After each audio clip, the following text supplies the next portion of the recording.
I don't think even the natural leaders can't learn, and you see that in professional sports as well. Like even the best hockey players still have coaches, even the best golf players still have coaches. And so I think that's true with leaders as well. But you can also have leaders who aren't naturally gifted at it, but if they're willing, Hmm. I think they can also be leaders. Now, maybe they'll never be as an effective as a leader as Sidney Crosby as a hockey player, right? But I think they can learn how to lead more effectively than where they're at.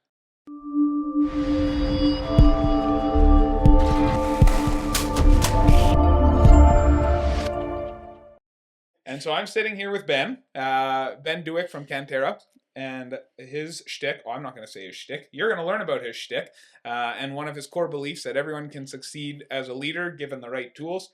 I know I've been excited about this one for a while, not just because you're my cousin, but I think that there's some cool corollaries or parallels between what you do and what we do. And so I'm excited to dive into it. So if you want to take over the mic for a bit and tell us a little bit about yourself and who you are and what you do. Well, first of all, just thankful that you confess that we're cousins, that you're okay with saying that on your podcast here. Yes, we are cousins.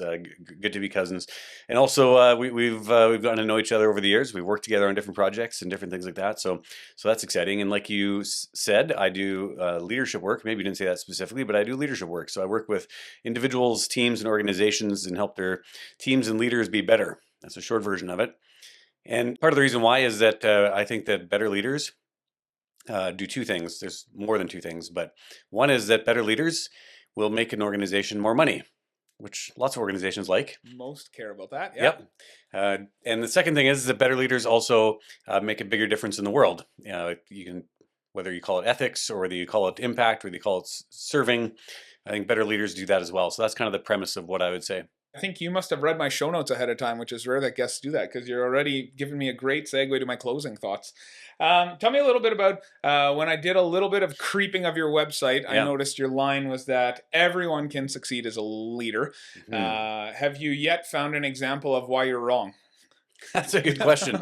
So I don't know if I specifically can think of an example where I'm wrong, but I think that there is two parts of being a leader. One is there is some natural ability that people bring to the table. And so I think some leaders are more natural than others.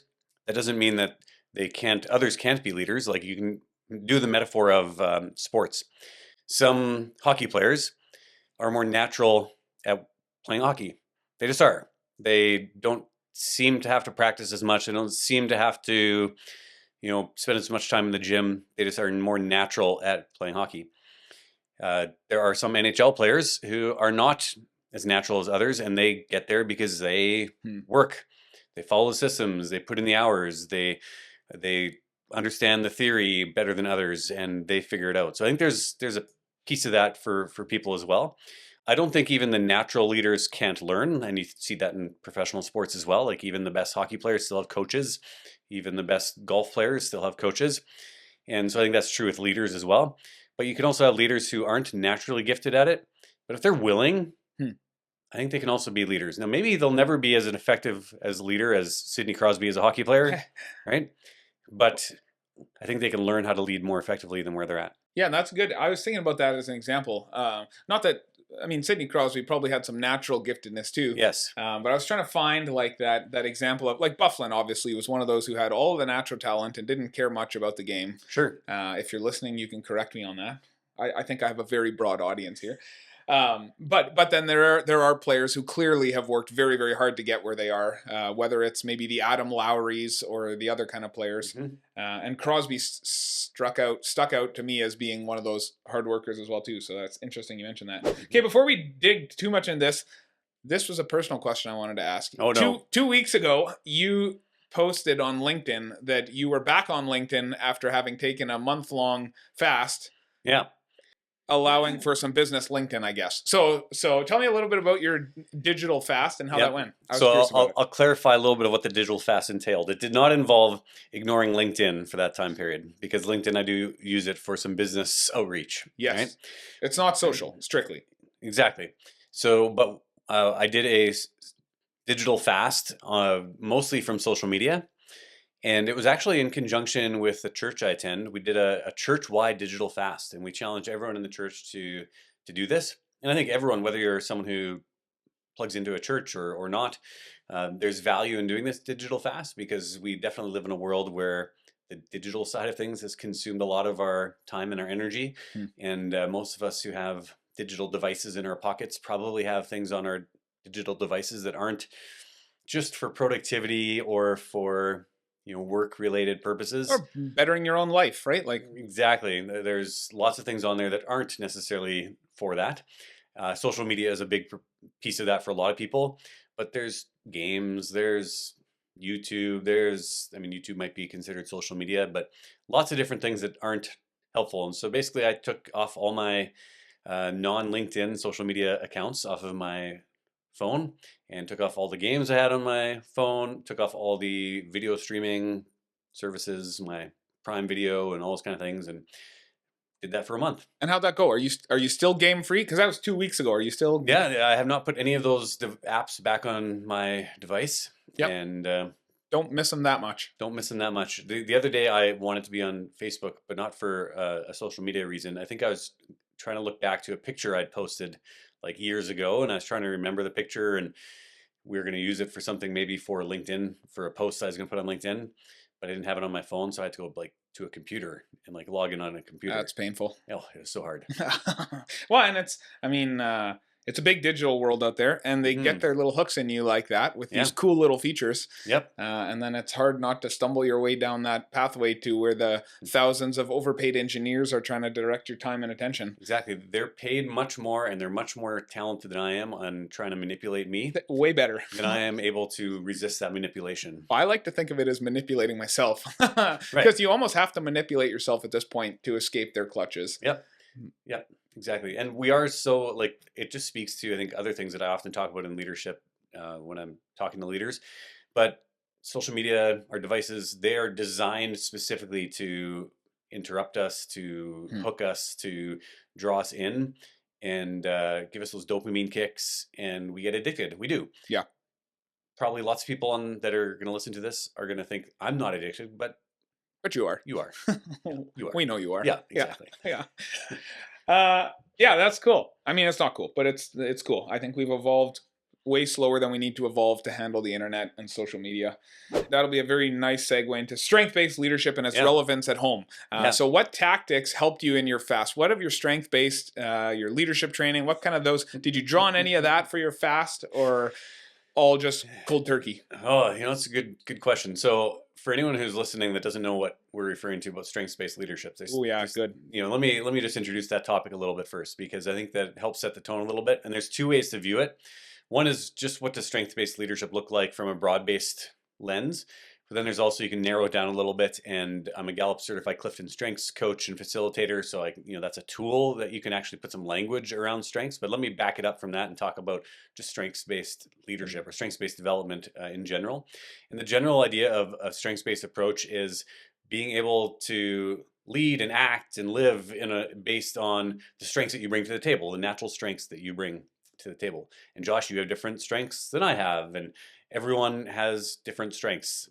Some people, and everyone listening to this will know, some people are more naturally analytical maybe, or some people are more naturally extroverted, and some people are more, they like to read more, and some of that's kind of based on kind of what's wired within them, for example. Some people, they're just really disciplined with being able to like stay consistent with things. So there's lots of different ways that we know people are naturally wired. And so when we're thinking of how we can live and lead within our strengths, it's how do we make choices? How do we go and do things that are part of that naturalness of who we are? Because that's going to give us our greatest opportunity for success. How can my toolkit of strengths help me with? Right. Exactly. Well, and it goes back to the traditional way that we used to, well, we still do this in a lot of contexts, look at improvement. One of the traditional ways of looking at improvement is that you would identify a weakness. You would come up with a development plan as to how are we going to overcome this weakness, and then you would hope that that would actually improve results. And so they actually did some studies on this way back when, and the studies showed that that plan didn't really work. It didn't really bring about an improvement in the results, little to marginal improvement in the results, focusing on a weakness. And cutting them out, or right, whatever. or trying to fix the weakness somehow, right? Just make you stronger and you're weak. Yeah, exactly. And so then they did some studies around what happens if you start with a strength, right? If you say, okay, so here's the end result that we want better results.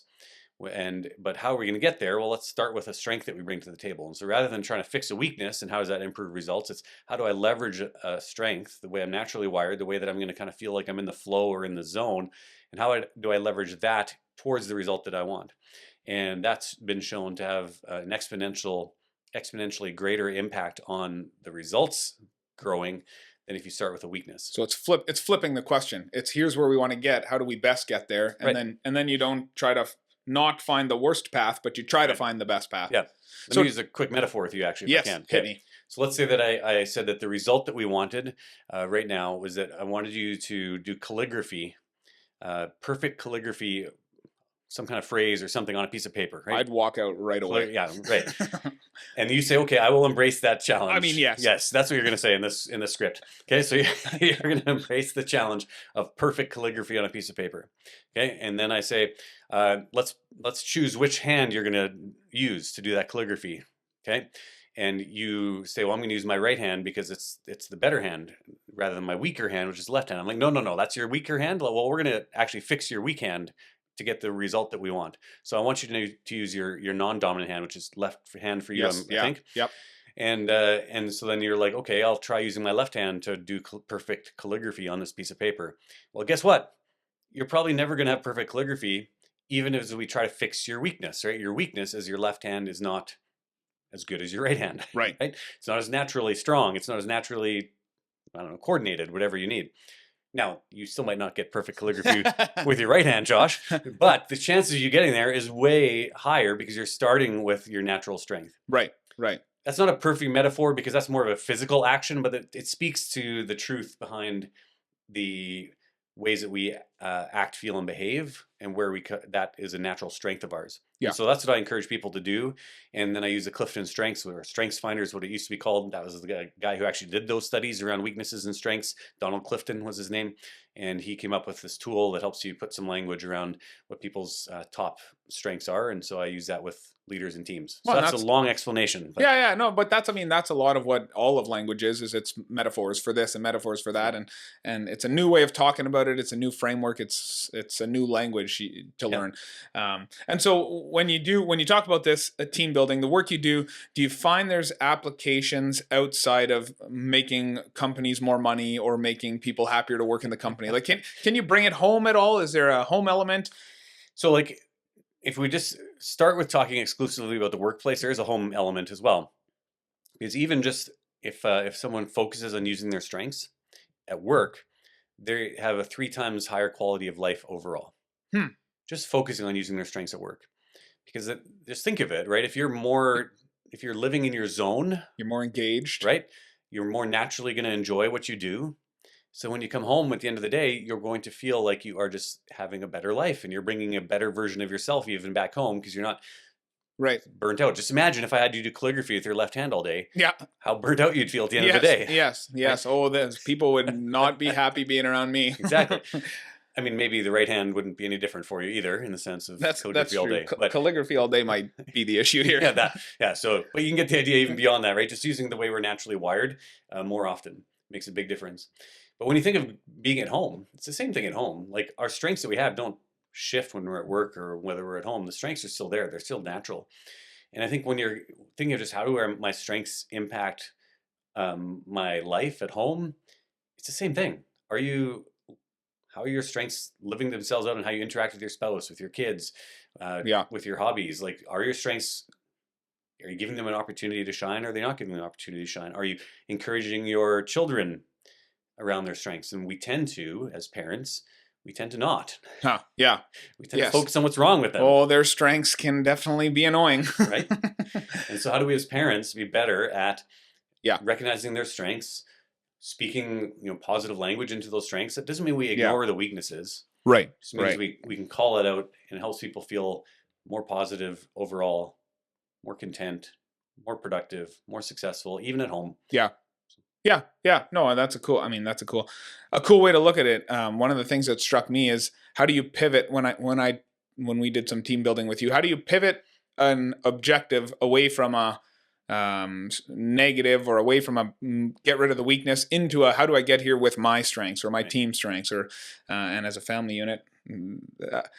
I can see that it can be difficult to appreciate your 5-year-old strengths when it's 10 o'clock at night and it's time for her to brush her teeth or go to bed or whatever it is. But I can appreciate how, in the end, Yeah. you're probably happy encouraging those strengths. Hypothetically, of course. Hypothetically, right. Not that I have a 5-year-old daughter who is difficult. Exactly. No, I'm a better parent than that. Okay, talk a little bit about when we build a house for someone, we start with plans, we build a foundation, we build these systems that interact with each other to kind of help achieve that comfort, that operation of the house. How do you, when you're working with a team, when you're starting with a new team, what's kind of the way you build a better team? Oh, that's a big question. It's just simple, right? Just how do you build a better team? I'm trying to get up to these Joe Rogan hours here. Let's hit 3 hours. Oh my goodness. Okay, well, I'm like in the last 3 hours with you, Josh. Yeah, so I think let me back that up a little bit and just speak a little bit about how we tend to operate with others and with teams, as a leader or within our teams. And a big part of teams and leadership is that we often have these often unspoken expectations that we have around what it means to be a team, or what it means for you to be a good teammate of mine, or what I expect from you. And when we have these expectations, we just assume that, like, obviously Josh has the same expectations as me. Like, why not? Like, why not, right? And we're cousins. Exactly, we're cousins. So we at least should share some of the same expectations, right? Like at least a percentage. And we assume that with our teams, and we assume that, we assume that I said it 3 years ago. Right. And I said it like in passing, but I said it like. But I said it. And it was important to me. Yeah. And so it's just as important to you now, 3 years later, as it was 3 years ago. You still remember it. Yeah. Exactly. You must still remember it. And now you didn't do it. Yeah. Right. And now I'm a little bit annoyed. Now I might not say anything in the moment, but now the same thing happens again like a month later, or something else. Or now there's all these different, you can call them norms, but these expectations that we have around people. Mm-hmm. And when people don't meet those norms, that's where a lot of the problems start. So I think when it comes to any kind of foundation for any kind of team or any kind of a leader, which is why I like the strengths-based language, it's actually just kind of setting a foundation as to, like, how do we understand each other better? How do we understand myself better? I always say self-awareness is actually the most important foundational piece. And then it's how do we understand each other better and have that foundation so that we can understand why maybe for me, I might more naturally do X, Y, Z, and you might more naturally do A, B, C. And that doesn't mean that we need to argue and fight over that. It means we can actually celebrate that as a foundational piece. And then when we have parts where it's like your A, B, C is up against my X, Y, Z, where we can actually have a conversation more effectively without those norms and expectations being unknown. Getting in the way. Yeah. Yeah. And where we just assume. Because that actually doesn't help anything when you just assume. So that would be kind of a foundational piece, and then you can build on that. But one of the things that I think is a little bit different than maybe in construction, well, maybe not, because you can maybe flesh this out if you want, is that sometimes you have to revisit that again, right? You have to revisit it again. Right. You have to revisit that again, because you have to continue to build that foundation over time. Well, it's much like the blueprint, right? So you come up with this, as a group, you come up with this blueprint. How do you want it to look? And then as you're going through the building of this great team, you keep coming back to this blueprint of, these are our norms, this is our mission, here's our values, whatever it is. And that blueprint keeps getting referenced. And the final product usually looks a lot like the blueprint. Should. Right? But maybe not always. Not always. And that's where some of those adaptations, some of those as you go through the team building process, I'm sure you run into a lot of that. Yeah. We got to kind of make it up on the go. So how do you hold that tension between sticking to this blueprint and allowing that room for creativity, flexibility when you're in these kind of team development or leadership development kind of processes? Well, I think one of the things that when you have a blueprint, we'll use that metaphor. I like that metaphor, even from a team dynamic. You've got this blueprint, and hopefully at least some of that blueprint is for teams still on paper of some sort, or at least somewhere, right? Right. Maybe it's not even on paper, but at least or you're at least talking about it enough where it's clear what that blueprint still is. Right? Yeah. Because over time you start to forget and it starts to fade. Like, just imagine trying to build a house and we only see the blueprint once. Right. And you do an intensive session. You spend 8 hours on it. Right. Yeah. And then you never look at that blueprint again. Yeah. And then hopefully it's correct at the end of it all. Right. Right. So I think that you do need to have that consistent kind of checking in with your team and kind of, hey, where are we at and how are things going, and having those kind of conversations, and are we on the same page still, and does this blueprint, does this blueprint make sense still, and that just provides the flexibility for when you do need to make shifts to be able to say, okay, you know what, that wasn't working. We need to do this here, right? Or in Right. construction, right? Oh, okay, we can't put the wall there because we need to put a pipe there or something like that, right? And Right. how do we move that wall without dramatically changing the whole Right. house? When you have those accurate blueprints, when you have that basis that you've all agreed on, and you agree this is what it should look like, it's easier to say, okay, well then we can move this wall because we know that in the end it'll still be, it'll serve our blueprint, it'll serve our final idea better. Yeah. So leadership in that same degree. The argument being that the more you reference your blueprint, the more you talk about your vision and values, gives your employees or your team more ability to improvise. Is that kind of... Yeah, and I think it applies to bring it back to the home context. It applies at home too. Like, how often are you talking about what's important at home? How often are you talking about it with your kids, with your spouse? I say, hey, what are our values? What is their mission? You might not use that language at home, right? But what's important to us? Do you do that? Do you do like a family retreat offsite? Personally, we don't do that. We have a lot of conversations internally. Probably should do more conversations like that. Yeah. I did work with a family once that had me come in and do strengths-based development with the family. Oh, cool. And that was an interesting discussion to have, and it was kind of to help them kind of connect more together. But I think it's still being able to know what is important as a family, and how do we talk about what's important as a family? Are we even talking about it, especially when we have kids? Because again, we tend to assume that our kids, they're just going to know what we want, or they're going to know what's of value. And you're busy. You got young kids and they're playing hockey or gymnastics or whatever it is they're doing, and you're driving them here and driving them there, and then sometimes you have time to talk to your wife, and sometimes you have time to talk to yourself, and rarely do you have time to talk to both or listen and talk. Yeah. Well, and part of it is our fault as parents or as spouses or whatever the case might be, depending on your family context, where... And it's same in leadership and team development. The actions that you take today to try to influence behavior, you may not see the benefit or the consequence of that for 6 months, 6 years down the road. So often we kind of, I don't know if we give up, but we just don't see immediate feedback.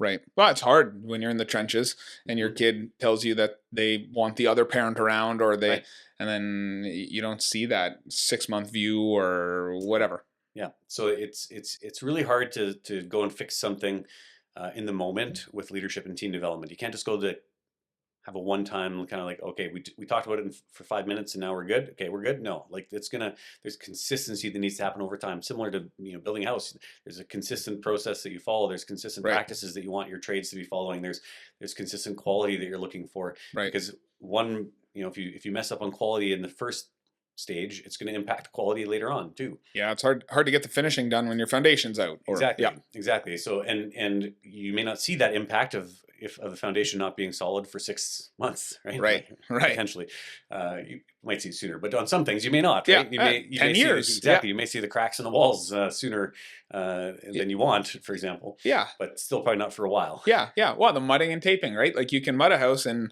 3 days if you want, or you can do it in 2 weeks, and in 10 years you'll see the difference. So I think for leaders, when you're working on a team, when you're working on your family, when you're working on yourself, and I talk about self-leadership a lot with people I work with, it's what are the things that I'm doing today that I'm going to continue to do so that 6 months or 6 years from now, the difference has been made. Right. So are there practical like strategies, or like is there like an acronym? Like there's this like wait, why am I talking, or stop, drop, and roll, or hey, everyone loves acronyms, and I think the leadership world loves a lot of acronyms as well. Yeah. And every leadership thought leader comes up with their own acronym to say the same things. Yeah. And so I think that it's not so much as to like, hey, is there a certain kind of one acronym or one size fits all? I think it comes down to that foundational piece. First of all, is self-leadership and self-awareness. And the question at the beginning, is it nature versus nurture? Is it natural leader versus can anyone become a leader? It comes down to self-awareness. And are you as an individual recognizing where you want to be? What kind of leader do you want to be? And there's a gap between where you are and where you want to be. I talk about a gap a lot with a lot of, whether it's teams, leaders, or organizations, as to the gap where you are into where you want to be, and what step are you going to take? And it's not, you can't take a 5-mile step. Like no one can step. Like if you want to get 5 miles, you have to take small steps to get there, right? And that's the same thing with any kind of self-awareness, self-development.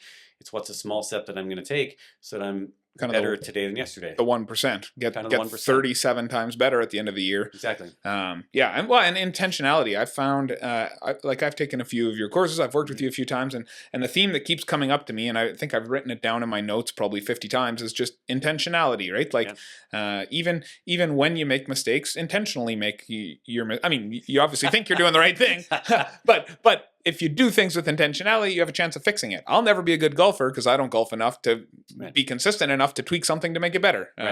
So there's that intentionality feature to it. So you hit on this a few times already. I think you opened already talking about how investments in today reap rewards in the future. We build homes that we're hoping are going to last for 100 plus years. What do you see is the value of your work or the time frame in which results are observed? And talk a little bit about sowing now and reaping later. Well, I think there's probably some differences in that a good leader can have an immediate impact on someone. And in the sense that every interaction you have, and I'll use that intentionality side of things, you have an opportunity when you're a leader, whether it's at home, whether it's at work, to make an impact. In fact, I think every interaction you have is making an impact, but it's whether it's a positive or a negative impact. Right. And so in the moment, you can actually burn a lot of bridges if you're not being intentional about what you're trying to do. And you can also build up a lot of people if you are being intentional about what you're trying to do and trying to empower them and try to have a good interaction and trying to help them feel like they're cared for. I think that's a role of a leader to have. So you can have an immediate impact, but leadership is a long-term type of a scenario, a long-term type of an impact as well. And one of the things I like to ask some people from time to time in some of my programs and courses is just, imagine 20 years from now, I talk to someone who is on your team and I ask them about you.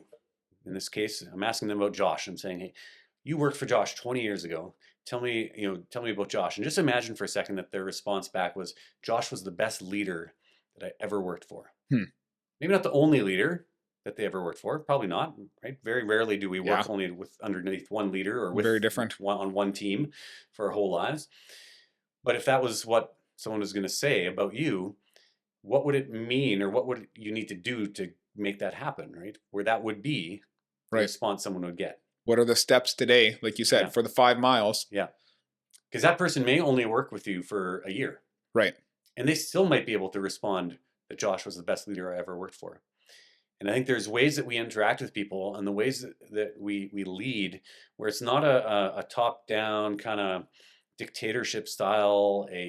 Very seldomly would that leader who is being shared that statement about would be someone who's like just aggressively yelling every day or something like that. And that doesn't mean they may never yell, right? But it's how they handle it. If they have yelled, is it appropriate, or is it where they now are saying, hey, I shouldn't have yelled, right? And there's some authenticity, some vulnerability. It's like, I messed things up. Yeah, let's fix it. Yeah, let's make it better. Yeah, and being intentional about that. Yeah. So I think that's what I like to point people to, and I think that relates to family as well. It's not that we're trying to be the best dad I've ever had in some ways, but ideally, right? Ideally, the only dad, but also the best dad. But I think there's you have an opportunity to impact your kids, your spouse, every interaction you have. That doesn't mean you're going to be perfect. And in fact, I've never met a perfect leader yet. And I meet with a lot of leaders. I'm not a perfect leader, and no one ever will be a perfect leader. It's just a matter of how do you take the steps to become a better leader, a better person, a better husband, father, friend, colleague, dad, all those things. Yeah. So do you believe, and this is another one that you didn't see ahead of time, do you think that every generation should be able to be a better parent or leader than their parents or leaders? I don't know if that's an easy answer. I don't think there's a clear answer to that. I don't think it's about a generational thing, like where we should be better than our previous generation. I think that there's things that we learn from previous generations. I think there's things that are going to be more naturally easier in how we have learned, but also some things that are more naturally difficult. And I don't know if I think we've talked about this before, Josh, you and I, but I'll share this here, is that I'm convinced that my grandfather was a better leader than your dad. Was Got him. Does my dad listen to this? No, I don't probably know. not. Okay, no, okay. Yeah, certainly not from New Zealand. Yeah. I think that, well, I wasn't going to say necessarily a better leader, but I mean, he probably was. But I think that my grandfather worked harder than my dad. Yeah. I think my dad worked harder than me. Now, if we define success by how hard you work, then I'm not as successful as they were. Right. On those levels. Am I better in other ways? Maybe. I don't know if I've actually thought specifically about how I'm a better husband, father, or whatever than my dad or than my grandfather. But I think we can learn from the people that have come before us. So I'm not sure if that answers your question fully. Yeah. Well, that's my in a world where we're all intentional, in this perfect world where we're all intentional, we learn from the good. I mean, probably we learn more from the bad that our parents did and should be able to sharpen and get, but maybe then we keep overlooking the good they did and we forget to do the good they did. I don't know. Probably some of each, right? I think part of it is we're all human. Yeah. And so I think our parents are human and they didn't get everything right. And our grandparents are human and they didn't get everything right. And sorry to tell you, Josh, but you did not get everything right either. Oh, geez. What's the point of these podcasts then? Yeah, no, I mean, I'm a very big fan of admitting that I'm not getting everything right. Yeah, it's a fun journey to be on, and I like the intentionality and the getting better every day. Okay, we'll do a little bit of fun stuff, and then we'll conclude, and people can reach out to you if you want their business or if they want your help or whatever. Okay, you don't have these very intentionally. Okay. These are rapid fire, no thinking. Coffee or tea? Coffee. Oh, that was easy. Early bird or night owl? I used to be a night owl, but now I get up early. Why is that? To squat 350 pounds? To squat 350 pounds. No, going to the gym was a part of getting up earlier, but I think I just found like the staying up late usually didn't mean that I would actually get enough sleep because then I'd still have to get up for something in the morning. Yeah. Yeah. So then I started to just flip it around because regardless, there's something to get up for in the morning, and in the evening, it's usually things that are not necessarily helpful things to do in late at night. Like you rarely do productive things after 9:30. What did our parents tell us? Nothing good happens after midnight. That's probably very true. Okay, fine. They're on to something. That one thing at least they got right. They got one right. We'll chalk one up for them. How many hours of sleep do you aim for? What's your sleep hygiene like? I'm usually around 7 to 7.5 hours of sleep every night, give or take, but that's pretty consistent. Yeah, that's good. I'm judging you on this. I'm taking notes. Paper planner or digital everything? I go back and forth. Okay. Yeah, it's fun brainstorming with paper. Like it's hard to brainstorm, I think, with our tools yet. Yeah. Well, and I go back and forth partly, not like intentionally necessarily. Yeah, I hear you. I think that there's times where I'm like, okay, I'm going to try this. I'm going to do this now digitally, and then I do that for a while, and then it's like, okay, I'm going to go back to just in the notebook, and I do that for a while. And I think for me, one of the things I often have struggled with is being focused and disciplined. Yes. And so I think that's why I jump around a little bit. I think that's 30th on my strength list, somewhere there. So yeah. I'm doing very well at that. I'm glad I don't have to work on it. Beach vacation or mountain getaway? Yeah. I think I'd say I'm probably indifferent, but if I was going to pick one, I'd probably say beach. Okay. Books. I know we talked about this, physical copy or audiobook. So there's two answers to that. One is I tend to read more on actually the digital Kindle devices than either of those other options right now, paper or audiobooks. But I think if I'm going to be reading nonfiction, then I like paper copy. Fiction, I could do either one. Doesn't matter. Okay, here's a good one. There's two good ones in a row here now. I've come up with a lot of horrible questions. When building IKEA furniture, do you follow the instructions or do you wing it? Instructions. Oh, okay. StrengthsFinder's theme you most wish you had? Oh boy. I probably would go to something like Achiever or Discipline. And are those low currently on your list? Yeah. So those, I tend to be very much a strategic thinker and an influencing kind of approach to people and just the things that I do, and less on the getting it done myself kind of thing. Yeah. No, I hear you. Okay, clean desk or creative chaos? I don't tend to have a very clean desk, but I value it when I have it. Yeah, it's nice to have it when you have it. Okay, there's the last rapid fire. Favorite way to unwind after a long workday? Walk, Netflix, music. What do you got? I get more than just those three options. Yeah, you can pick whatever you want. Whatever your favorite way to unwind is. I tend to still be I enjoy computer games here and there. Yep. So what's going on right now? Oh, what have I been doing a lot of recently? I mean, I've been like the Civilization series. Yeah. That's been one that I've Sid had enjoyed. it going on. Yeah, exactly. And other than that, I tend to jump around between other games, but that would be the kind of the most consistent one that I would come back to over time. Were you big in Age of Empires? Was that? I did some Age of Empires for a while. That was back in the day. I mean, you can still play it now, but I haven't played it in Yep. a long time. And then, I mean, like reading, I do enjoy reading if I can. Yep. So that would be probably those two things would be the things that fight for kind of what to do. The most unwinding time? Yeah. Where can people find you if they want to get to know more about you, if they want to hear more about some of the things you've talked about? What's the best way to get a hold of Ben? Well, probably the best way to get the most recent, up-to-date kind of information is through LinkedIn. So if anyone's listening and they are on LinkedIn, you can find me, Ben Dueck, on there. I do have a website, canteraleadership.com. It needs some updating, but they can definitely find some of what I do on there as well. That would probably be the second best option. All right, LinkedIn. There you have it. LinkedIn, Ben Dueck, or your website. Yes. But try LinkedIn first. Yes. All right. If you have LinkedIn. If you don't, just go to my website. That's then fine. Don't get social media. You're not strong enough for it. We've been over this. Thank you, Ben. Thanks for talking and sharing some wisdom, and look forward to connecting in the future. My pleasure.